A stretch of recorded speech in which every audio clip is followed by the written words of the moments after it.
Fala pessoal, e hoje a gente vai avaliar uma carteira nova de um iniciante que está começando agora. Muita gente pediu aqui no canal do nosso inscrito que compartilhou a carteira dele com a gente, que é o Léo Soares. Ele tem 22 anos e tem um pouco mais ali de R$ 5.000 investidos. E bora descobrir onde que ele está investindo os seus primeiros aportes da sua carteira de investimento. Ó, se a gente reparar aqui embaixo, o Léo ele investe, vai fazer um ano ainda, não tem nem um ano completo que ele está investindo. E vamos ver onde que está indo todo esse dinheiro e se ele está fazendo a coisa correta ou se tem alguns ajustes interessantes para ele fazer aqui na carteira que você também que está começando agora pode estar cometendo e nem sabe. Vamos olhar aqui então, aqui em cima, o valor dele aplicado que ele aportou foi de R$ 5.588.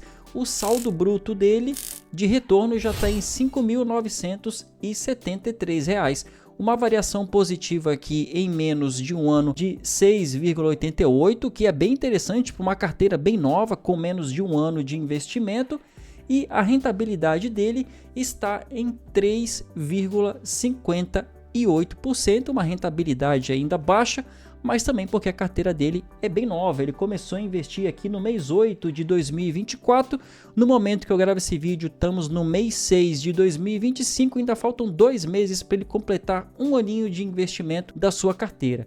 Aqui no gráfico de pizza, aqui do lado, a gente pode observar que ele tem 43%, quase 44% em fundos imobiliários, 54% em renda fixa e quase 2% no Tesouro Direto. Quais são as ações que ele está investindo em fundos imobiliários principalmente? A gente vai conferir agora, e também na renda fixa se ele está fazendo um bom negócio, principalmente agora que a renda fixa está no momento bem interessante da gente investir com a taxa Selic lá nas alturas. Apesar de aparecer ações aqui na carteira de investimento dele e ele não tem nenhuma ação, ele tem aqui uma meta de colocar 10% dos ativos dele em ações de empresas, só que ele deve estar fazendo ainda avaliação, está estudando melhor para colocar para cumprir essa meta dos 10%. Em fundos imobiliários a meta dele é 25% e está bem acima aqui da meta dele. Ele deve fazer esse equilíbrio e balanceamento nos próximos aportes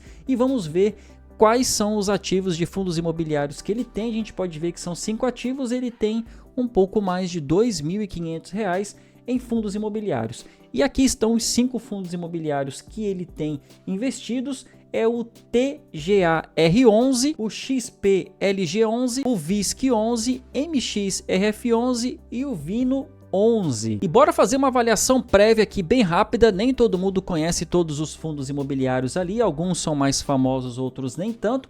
Eu vou começar pelo TGAR11, que não é um fundo tão popular assim. Ele está aqui com uma variação negativa de 17% nos últimos 12 meses, um PVP bem descontado de 0,78%.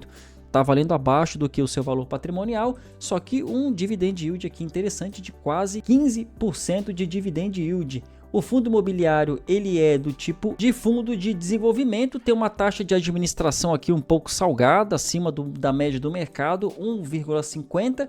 E olha só os dados desse fundo imobiliário que ele tem aqui, né? Não sei qual foi a avaliação, né, que o Léo fez para aplicar nesse fundo imobiliário que não é tão conhecido. Mas vamos conferir aqui, ó. Em 2022, o PVP dele estava em 0,91, estava um pouco mais valorizado.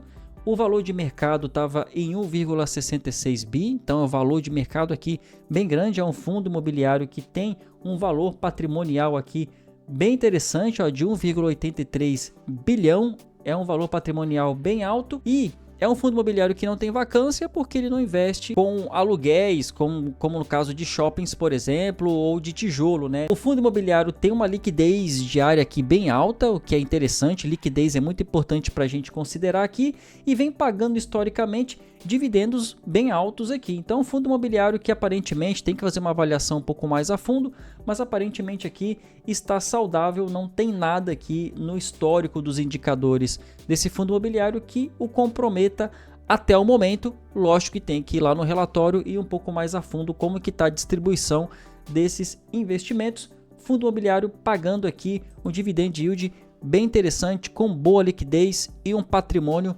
bem alto desse fundo imobiliário. O outro fundo imobiliário que ele tem na carteira que a gente viu lá é o Vino 11. O Vino 11 é um fundo imobiliário do tipo de tijolo de lajes corporativas, então aqui vai ter vacância, a gente já vai ver lá embaixo. O PVP dele está em 0,50, está bem baixo aqui.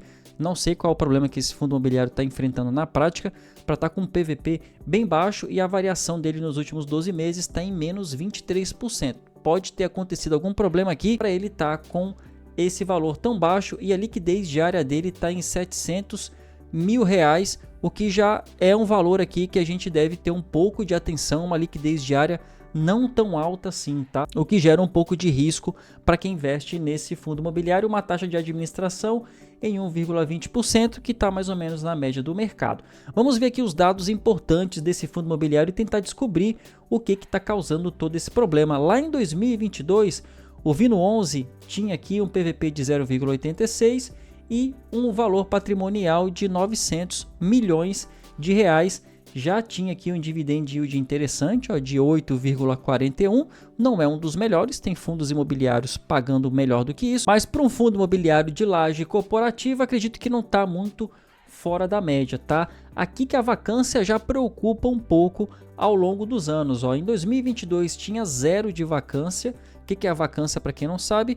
É o quanto de lojas que estão para alugar e não estão conseguindo ser preenchidos os aluguéis desse empreendimento, tá? Em 2023 tinha aqui uma vacância de 4,90% e depois foi subindo, ó. Em 2024 foi para 6% e agora em 2025 está com uma vacância de 8%. Não é nada alarmante aqui, não é um valor tão grande assim, mas começa a gerar preocupação nos próximos anos se essa vacância vai tender a continuar aumentando, como está mostrando aqui o histórico, tá? A liquidez dele, como eu tinha falado, é um pouco preocupante, é algo para ficar atento, e o valor patrimonial também vem caindo ao longo dos anos, o que é preocupante também. Saiu de 900 milhões e agora está em 851 milhões. Teve aqui algum problema que fez que esse fundo imobiliário perca valor de mercado, e isso pode ser um motivo que tenha ocasionado desse PVP aqui ter abaixado também, tá? Então é um fundo imobiliário, Léo, e para quem investe em Vino 11, para ficar atento, porque pode ter problema aqui daqui para frente se a administração do fundo não tomar as rédeas dos problemas que estão ocasionando aí essa queda de valor de mercado, de valor patrimonial e também da liquidez desse fundo imobiliário. E os outros dois fundos imobiliários que ele tem é o XP-LG11, que é um fundo imobiliário de logística, excelente fundo imobiliário para manter em carteira, e o famoso MXRF11, que todo mundo já conhece, que é um fundo imobiliário de papel. A gente vê aqui que está bem diversificado os fundos imobiliários, então ele se preocupou com isso. Ponto positivo aqui para o Léo: tem fundo imobiliário do segmento de logística, tem fundo imobiliário do segmento de papel e tem fundo imobiliário do segmento do fundo de desenvolvimento. Então tá bem diversificado, são 5 ativos, dá até para colocar mais um ou dois ativos aí para melhorar a diversificação ainda mais aqui, para não ficar preso a somente um ativo de um segmento, mas está indo no caminho certo, Léo, aqui. Bem interessante. Se você está seguindo a mesma diversificação do Léo aqui, para quem está começando, está no caminho certo, e ele está aqui, por mais que os fundos imobiliários estejam em crise nesse momento por conta da alta da taxa de juros, o Léo está aqui com quase 4% de variação positiva da rentabilidade dos fundos imobiliários. No Tesouro Direto aqui, ele tem o IPCA mais 6,79%, o IPCA mais 2029. Já tem aqui uma variação de 5,31%, ele tem aqui um saldo de R$ 101 em IPCA. Interessante aqui também, investindo em IPCA, que agora está no momento bem interessante para investir, porque está em alta, está valorizado, futuramente dá até para de repente fazer aí uma marcação a mercado, por mais que ele tenha um valor simbólico aqui ainda investido no Tesouro Direto.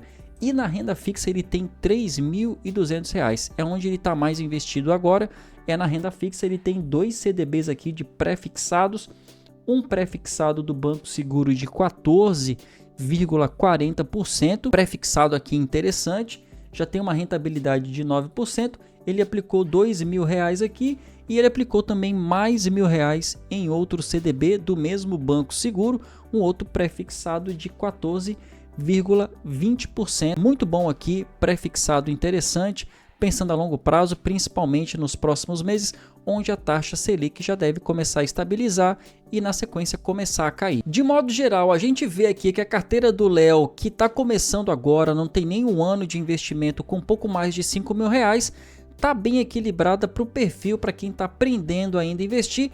Colocou uma parte maior em renda fixa, já começou a aplicar em fundos imobiliários, está estudando e diversificando, está seguindo no caminho certo para depois ele ir para as ações de empresas.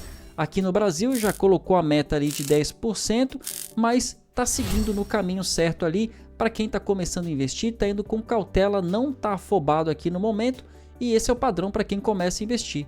Aplica primeiro em renda fixa, vê como funciona, entende um pouco melhor, depois vai para renda variável nos fundos imobiliários, que é algo mais fácil de avaliar, não tem tanta variação quando a gente escolhe bons fundos imobiliários de bons segmentos, para depois ir sim para ações, que aí tem mais variáveis para você avaliar, de dados, de informações, que é um pouco mais complexo, e depois ele deve ir também para ETF e também para investimentos internacionais, que eu não sei se ele vai aplicar aqui, mas também é interessante ele pensar em investir algum ETF nos Estados Unidos, ou na Europa, ou na Ásia. Algum investimento internacional também é importante ter aqui futuramente. E você, está seguindo no mesmo caminho que o Léo está seguindo para quem está começando agora nos investimentos? Comenta aqui embaixo para mim.